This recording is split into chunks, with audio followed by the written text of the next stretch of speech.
As fan experience takes centre field, the cost of building stadiums from scratch now frequently runs into billions of dollars.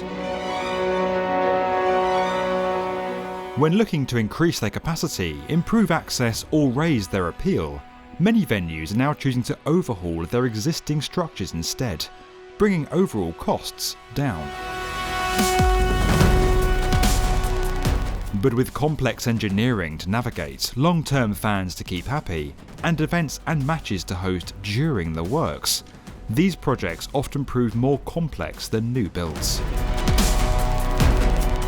From reimagining iconic football grounds to installing massive roofs on tennis courts and preparing for the Super Bowl, these stadiums are getting multi-million-dollar upgrades.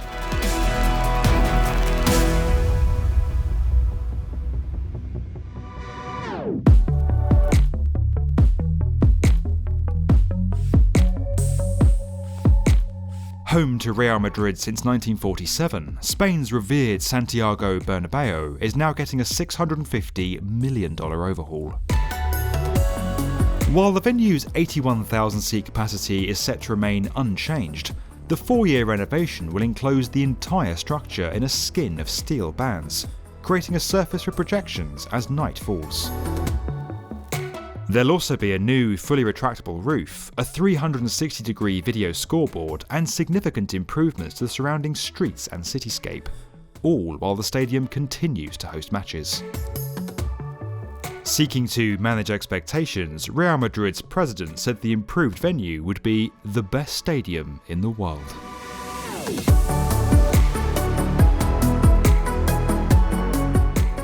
Widely recognised as one of the world's most iconic football stadiums, Argentina's La Bombonera has been home to the Boca Juniors since it first opened in 1940.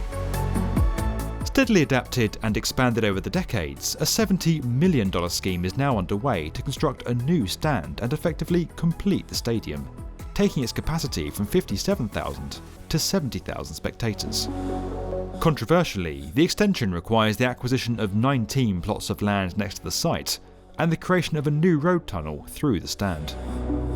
Other alterations to the venue's exterior have been kept to a minimum in an effort to retain its heritage and keep long-term fans on side.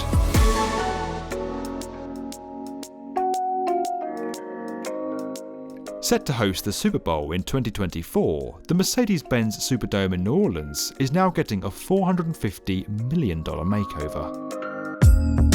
Determined to improve fan experience, the scheme will replace existing ramp systems with 3 new atria, add new field-level end-zone boxes, and create standing room-only areas. The construction works are being phased so the venue can continue to host games, concerts, and other events during the upgrade.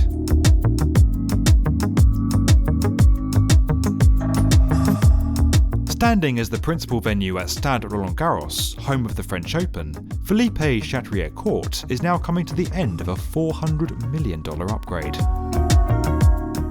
The famous clay court structure was partially demolished and reconstructed between the 2018 and 2019 seasons, increasing capacity by 2,500 seats and preparing it for the installation of a retractable roof between the 2019 and 2020 tournaments.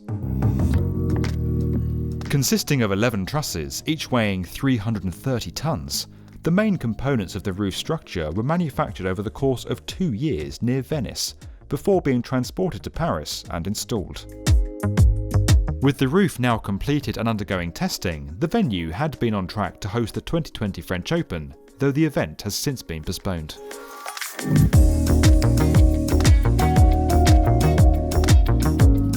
"20 years on from the 2000 Summer Olympic Games, plans had been tabled to reimagine Sydney's ANZ Stadium, investing over $550 million on major works to improve the venue's intimacy. But the events of early 2020 saw the project cancelled and the funds prioritised elsewhere. Despite the economic uncertainty, a $156 million overhaul of Melbourne's Marvel Stadium, also now 20 years old, has been confirmed and is going ahead.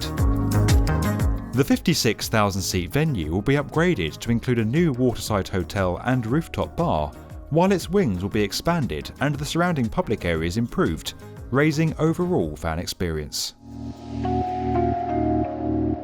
If you enjoyed this video and would like to get more from the definitive video channel for construction, subscribe to the B1M.